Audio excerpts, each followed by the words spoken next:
ವೃಷಭ ರಾಶಿಯವರಿಗೆ 2026 ಹೇಗಿರುತ್ತೆ ಮತ್ತೆ ವೃಷಭ ರಾಶಿಯವರು ಮಾಡಬೇಕಾಗಿರೋ ಪರಿಹಾರಗಳೇನು? ವೃಷಭ ರಾಶಿಯವರಿಗೆ ಈ ವರ್ಷ ಅನೇಕ ಸವಾಲುಗಳು ಅವರ ಮುಂದೆ ಬಂದು ನಿಲ್ಲುತ್ತೆ. ಅದನ್ನ ಯಾವ ರೀತಿ ಎದುರಿಸ್ಬೇಕು, ಅವರು ಯಾವ ಪರಿಹಾರಗಳನ್ನ ಮಾಡ್ಕೋಬೇಕು, ಅದೃಷ್ಟ ಸಂಖ್ಯೆ ಬಣ್ಣ ಎಲ್ಲವನ್ನ ಕೂಡ ತಿಳಿಸ್ಕೊಡ್ತೇನೆ.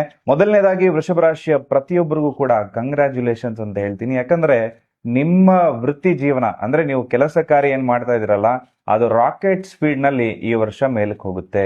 ಈ ವರ್ಷ ಪೂರ್ತಿ ದುಡ್ಡೇನೋ ಬರುತ್ತೆ, ಬಟ್ ದುಡ್ಡು ಉಳಿಸ್ಕೊಳ್ಳುವಂತದ್ದು ನಿಮ್ಮ ಕೈಯಲ್ಲಿರುವಂತಹ ವಿಚಾರ.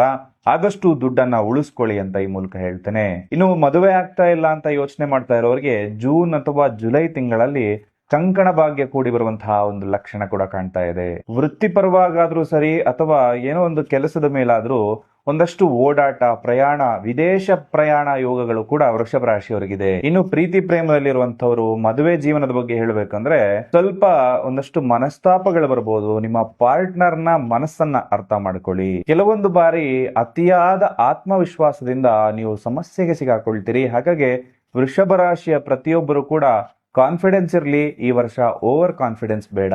ಈ ವರ್ಷ ಪ್ರತಿಯೊಬ್ಬರು ಕೂಡ ಶ್ರೀರಾಮನ ಆರಾಧನೆಯನ್ನ ಮಾಡಿ ಅಥವಾ ನಿಮ್ಮ ಮನೆ ಪಕ್ಕದಲ್ಲಿರುವ ಶ್ರೀರಾಮನ ದೇವಸ್ಥಾನಕ್ಕೆ ಹೋಗಿ ಅರ್ಚನೆ ಪೂಜೆಯನ್ನ ಮಾಡಿಸ್ಕೊಂಡ್ ಬರೋದು ನಿಮಗೆ ಶುಭವನ್ನ ತಂದುಕೊಡುತ್ತೆ.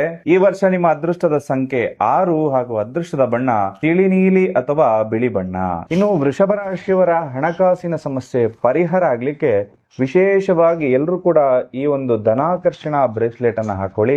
ಎಲ್ರಿಗೂ ಕೂಡ ಶುಭವಾಗ್ಲಿ.